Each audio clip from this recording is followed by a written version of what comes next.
Ya estamos de regreso, Masa Crítica en Iquique Televisión, en el tercer y último bloque.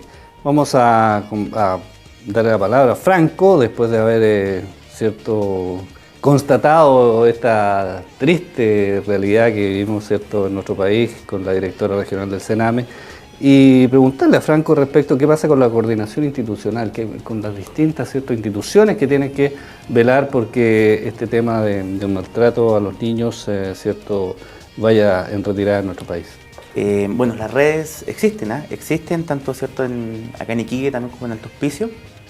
Existen, pero muchas veces no se da efectiva alguna derivación, ¿cierto? Por desconocimiento quizás también. A mí me pasa, por ejemplo, en los colegios que a veces hay desconocimiento en cuanto a los procedimientos de derivación, ¿ya? Entonces, ¿qué debo hacer yo en caso de una vulneración de derechos? Muchas veces quizás los profesores piensan que llamar a la OPD, por ejemplo. No, hay que llamar a la OPD. No, pero en realidad no. La Oficina de Protección de Derechos. La Oficina de Protección de Derechos. Entonces, pero no está todavía instaurado que es responsabilidad, ¿cierto?, de cada persona que, de hecho, hasta fuera del trabajo de uno, ¿cierto?, en un colegio donde sea, denunciar, o si no es omisión. Claro, denunciar. Entonces, las redes existen, ¿cierto? Hay un trabajo de redes, ¿cierto?, que funciona a veces y a veces no. Pero bueno, nosotros que estamos en los programas tratamos, ¿cierto?, de que siempre esto se dé, pero muchas veces, y para ser sincero, las redes se quedan, se quedan pequeñas, ¿cierto?, para la magnitud, ¿cierto?, de los casos que existen. Sí. No dan abasto, eso es lo que quería decir yo, claro. No dan abasto las redes, ¿cierto?, para la magnitud.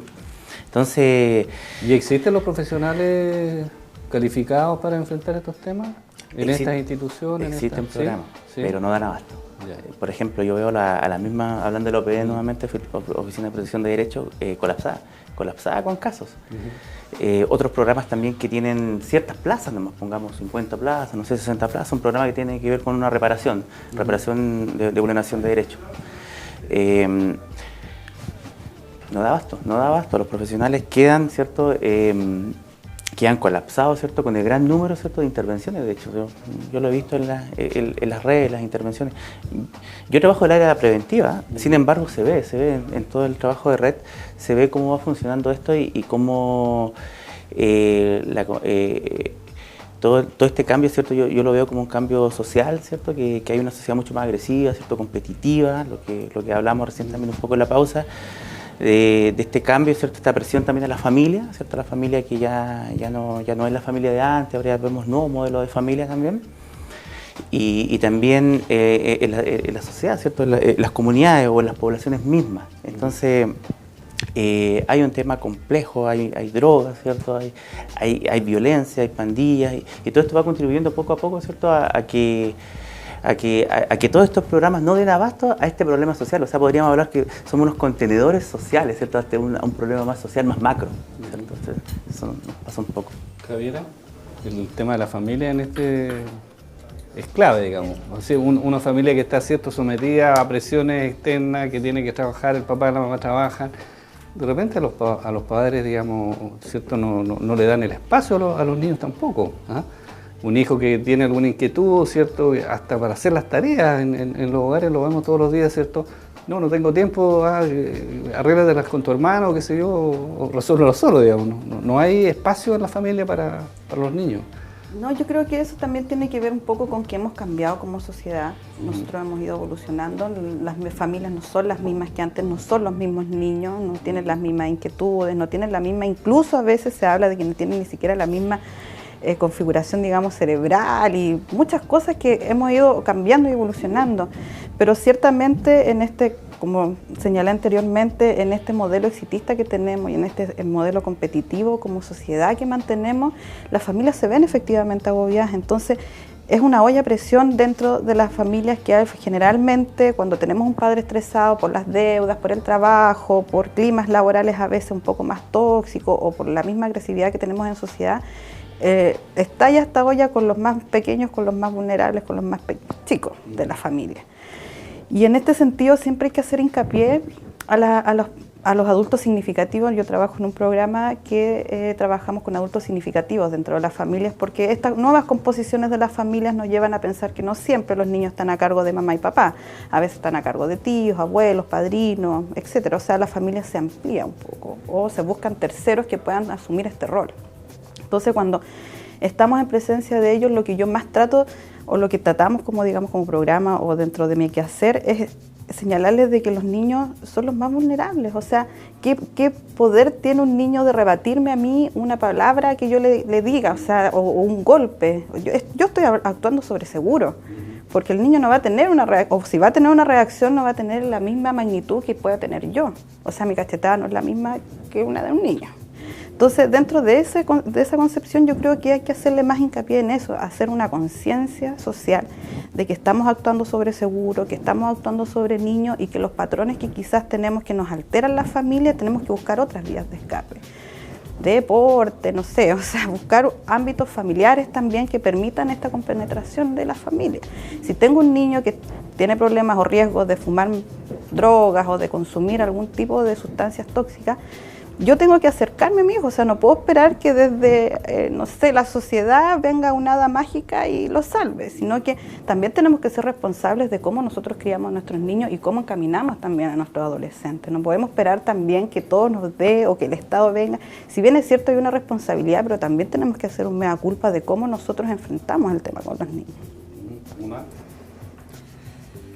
Bueno, yo sostengo, lo decía durante el corte, y la familia hoy día está sometida a una enorme presión, un poco por lo que ustedes han dicho, por esta mirada exitista, esta mirada exitista que es, a mi juicio, sinónimo de consumo. Mientras más consumo, más estatus tengo, más exitoso soy. Ahora, este consumo nunca se sostiene, o muy pocas veces se sostiene, sobre el ingreso real, ¿ya? Y para eso existe una cosa cuadrangular, ¿verdad?, que parece como la lámpara de Aladino. Comenzamos a usar la tarjeta, y por lo tanto lo que hace la familia es aumentar su deuda para mantener un estándar de vida social que no se condice con las condiciones económicas. Y eso sin duda es un estrés para cualquier familia. Por lo tanto, yo diría que una de las formas de solución, en primer lugar, hay recursos públicos, los hay. Lo que pasa es que no se priorizan en estos temas.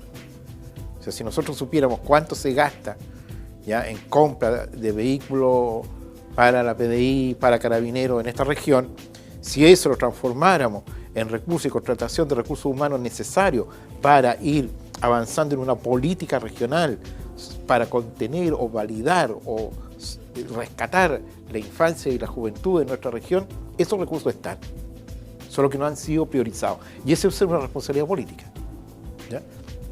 Y por lo tanto, cuando yo hablo de coordinación institucional, me pregunto, Franco, ¿qué tan capacitados están los colegios? Porque a lo mejor no basta, ¿verdad? Lo voy a decir de otra manera. A lo mejor también hay que capacitar a los profesores. Decirle, ¿verdad? Mire, jurídicamente esto es. Desde el punto de vista del impacto psicológico, esto es. Desde el punto de vista de la familia, esto es. O sea, hay que preparar a los profesores, porque esto tampoco se vio... eso no se enseñó cuando se formaron como profesores. Por lo tanto, tenemos muchos déficits ya para poder abordar este tema de una manera, yo diría, con sentido humanitario, básicamente de sentido humanitario, respecto al más pequeño vulnerable. Paula, ¿quién debiera ser cabeza en esto? ¿El Ministerio de Justicia?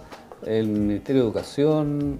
¿Por dónde debería ir esta coordinación? Bueno, la política de infancia está en manos del Ministerio de Desarrollo Social, a través del Chile Crece Contigo, que se ha ido ampliando. Hoy día se encuentra en manos del Ministerio de Justicia lo que es la política de la vulneración a los derechos, y por eso Sename está inserto.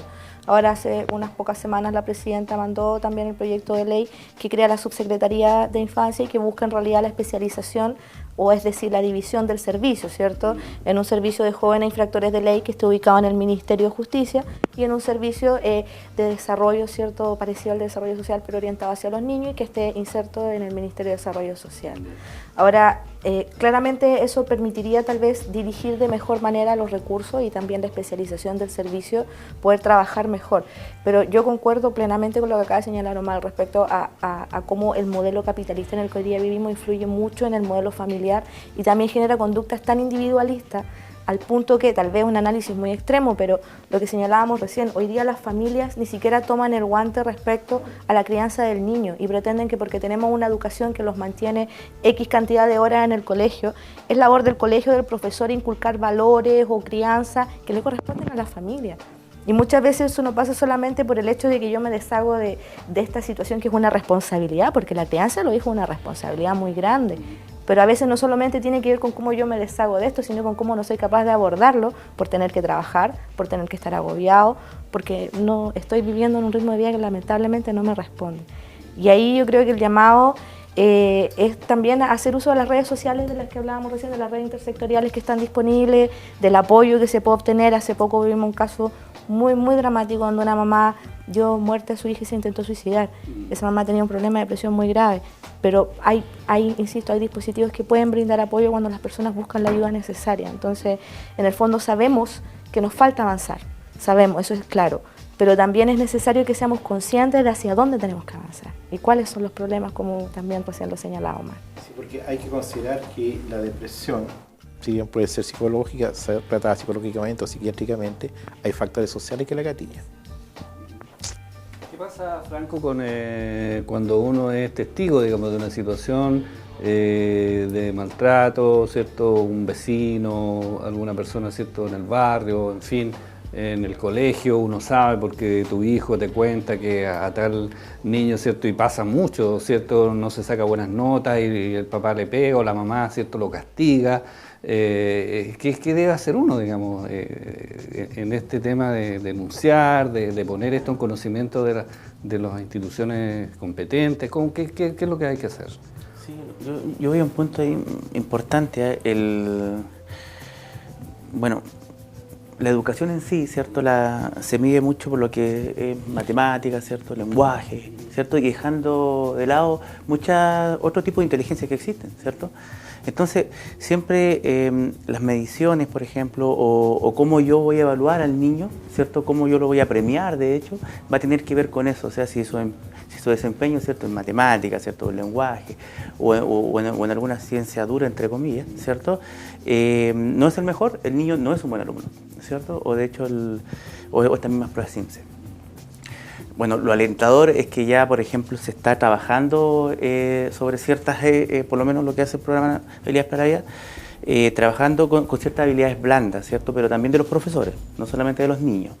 Entonces, también acentuar, ¿cierto? Todo lo que tiene que ver con las emociones que le están pasando al profesor también, ¿cierto? Y también de cómo esto lo traspaso yo al clima del aula, que el clima del aula, ¿cierto? Es el que va a mejorar o empeorar el rendimiento de ciertos niños, ¿cierto? Un profesor que diga que ese alumno repite, el alumno repite, ¿ya? Entonces lo que él dice es determinante. Entonces el clima que puede hacer este profesor dentro de aula va a determinar, ¿cierto? el logro académico de estos niños. Y esas estrategias pueden ser miles. Por ejemplo, yo puedo aprender matemáticas jugando, yo puedo aprender, no sé, lenguaje de otra manera.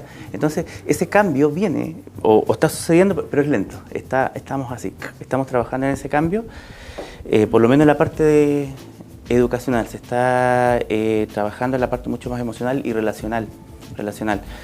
Y yo creo que desde ahí, ¿cierto? Vamos a ver cambios ya futuros, ¿cierto? En los niños, por ese lado, para que no ocurran tantas, ¿cierto?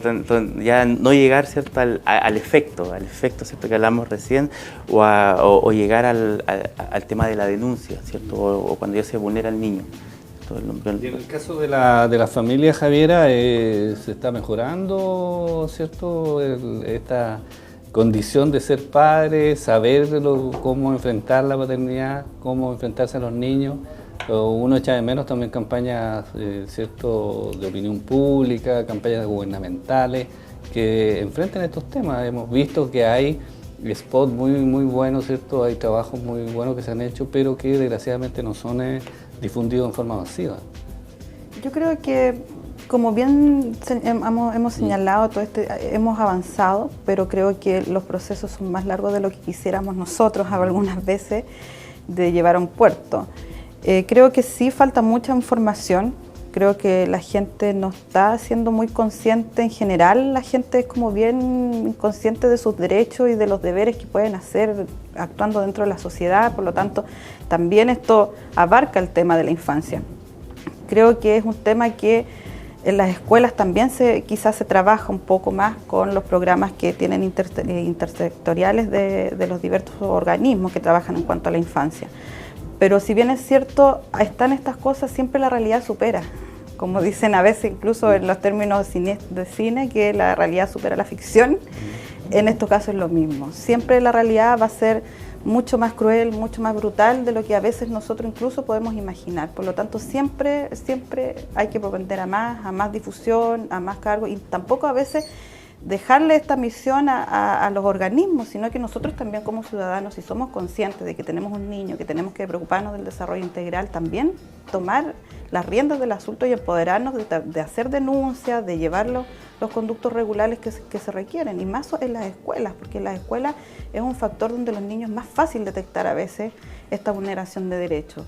Y creo que también las escuelas deberían pasar por una etapa de formación o de instalar estas habilidades más jurídicas, por decirlo desde mi ámbito, para que puedan tener una mejor intervención con los niños. Se avanza, Omar, pero a paso lento. Lo importante es que se avance, lo importante es que se vayan dando pasos, lo importante es profundizar las coordinaciones institucionales, lo importante es generar los recursos y priorizarlo en lo que hemos conversado esta tarde.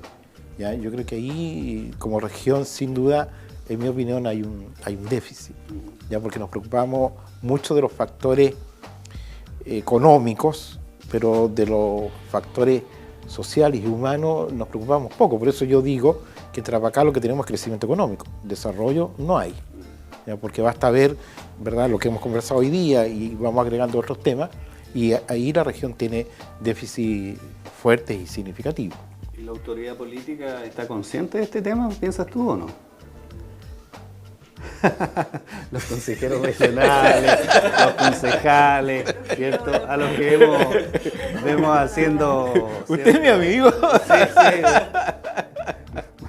Mójese nomás, mójese. No queda un minuto más. ¿Usted cree que la piscina tiene agua? Claro. No, es que yo creo que hay un tremendo déficit, digamos, ¿cierto?, en nuestras autoridades, porque este es un tema relevante. Hablábamos de que recursos hay, de repente uno ve que los recursos dilapidan en cosas que no corresponden. Y cuando, ¿cierto? Sí, efectivamente, durante el año 2014 se aumentó de manera histórica el presupuesto Sename. O sea, jamás al Sename se le había dado un 17% más de presupuesto. Y lo que hicimos con ese presupuesto fue justamente instalar más oficinas de protección de derechos. Entonces, si bien es cierto, falta avanzar, hubo una voluntad en términos de, estábamos tan cuestionados que era necesario. Lo que pasa es que la no política hace que tú actúes siempre con rapidez y apagando incendios. ¿Ya? Lo que falta en la región es una mirada política, porque en mi concepto la política es algo bueno. La no política es lo que conocemos, la que vivimos cotidianamente. Entonces que el esfuerzo de este programa es rescatar la política.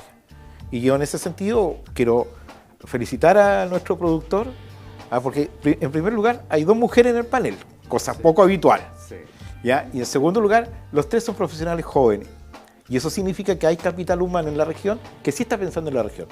No como dice su amigo que anda escribiendo por ahí. La política de infancia es parte de las políticas de desarrollo también. Bueno, queremos agradecerle que nos hayan acompañado en este programa, ¿cierto? Ha sido muy interesante tratar este tema. Bueno, tocamos varios aspectos, ¿cierto? No pudimos profundizar mucho, pero desde luego estamos comprometidos para tratar nuevamente el tema, ¿cierto?, en un próximo programa. Reiterarle los agradecimientos y, por supuesto, el llamado a nuestra comunidad, ¿cierto?, a interesarse en estos temas, a conversarlos también en el ámbito familiar y a mejorar una situación que sin duda tenemos mucho que hacer en nuestro país. Así que muchas gracias, ¿cierto? Paula Soto, directora regional de Sename. Gracias por la invitación. Franco Velázquez, orientador familiar, gracias por acompañarnos. Javiera Williams, abogada, muchas gracias.